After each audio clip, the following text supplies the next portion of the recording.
Hi, and welcome back to Farming Nature's Way. Today we're going to be making a sour cherry pudding cake.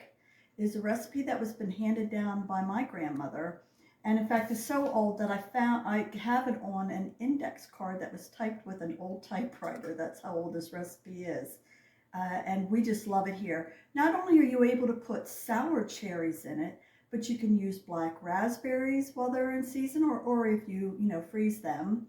And also blueberries. It's delicious all three ways. Today we're going to be doing sour cherries that I pitted last summer and had them in the freezer so that we're able to make this cake. First thing you want to do, we started out with 2 cups of flour, and we're going to add to that 1 1/3 cups of sugar. Along with that, we're going to be putting in 3 teaspoons of baking powder and a teaspoon of salt.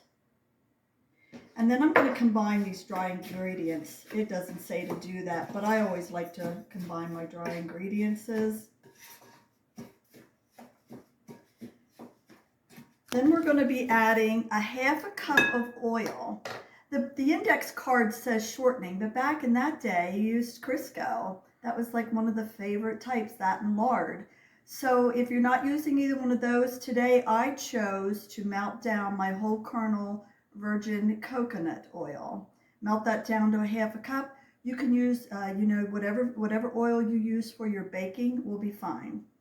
Add that. And you need a whole cup of milk for this recipe, but for these first steps, you only need 2/3 of a cup. So I'm going to go ahead and measure out a whole cup of milk because I know I'm going to need it.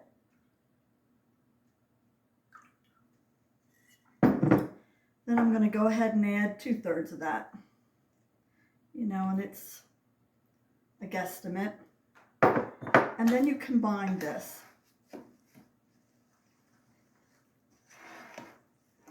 And it will be thick. Once that's all combined,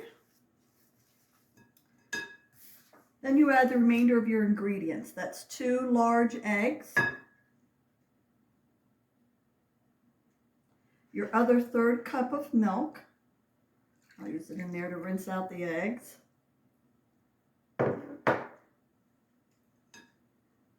And a teaspoon of vanilla.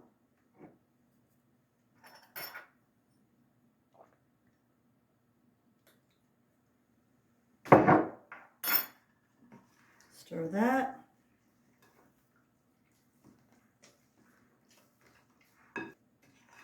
This is one of Todd and I's favorites.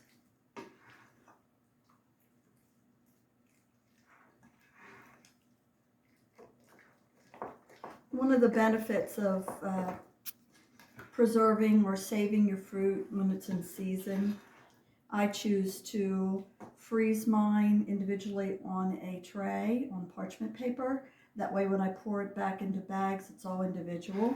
And then I can use it into recipes throughout the winter. And it's just a great way of having a delicious homemade dessert with fruit that's really not in season.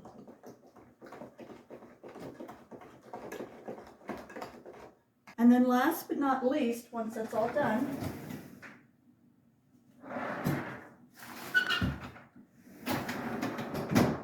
you want to add your fruit. Now the fruit here is about 2 1/2 cups of your fresh fruit. Again, that can be sour cherries pitted. Do not use cherry filling. There's just too many other things that are in it. This is just straight cherries. You can also use blueberries, which is another great way of making this pudding. And you can use black raspberries, again, delicious. I'm choosing to use my sour cherries that I pitted.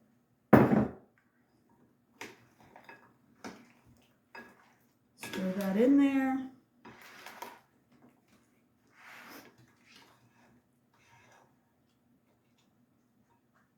And I'll be putting that into a baking pan, 9 by 13. Already preheated the oven to 350 degrees, so that's all ready to go. Okay, and then just pour that right into your baking container.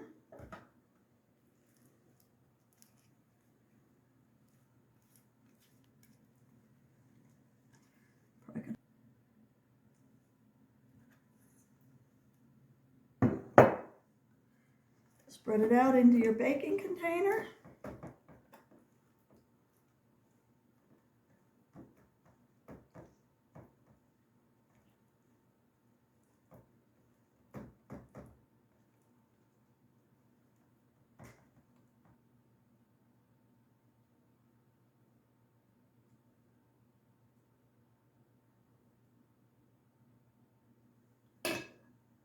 And it's ready to go in the oven. For this size pan, 9.5 or 9 by 13, 45 minutes of baking time. But you know, you want to check your cake, just take a knife or a toothpick and poke it in the center just to make sure of the doneness. Everybody's oven, I don't know, mine seems to be a little quirky sometimes.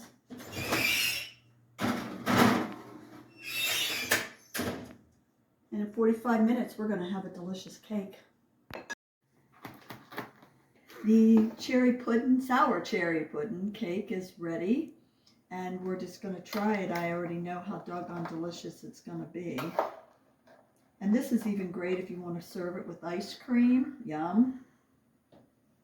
But it is a nice, heavy, thick cake. Oh my gosh, yes. So, so good. My grandmother knew what to do. Enjoy. If you're new to the channel, please subscribe, like, and comment. If you have any questions, don't be afraid to put them in the comment section. And don't forget the recipe will be in the description. Thank you for watching.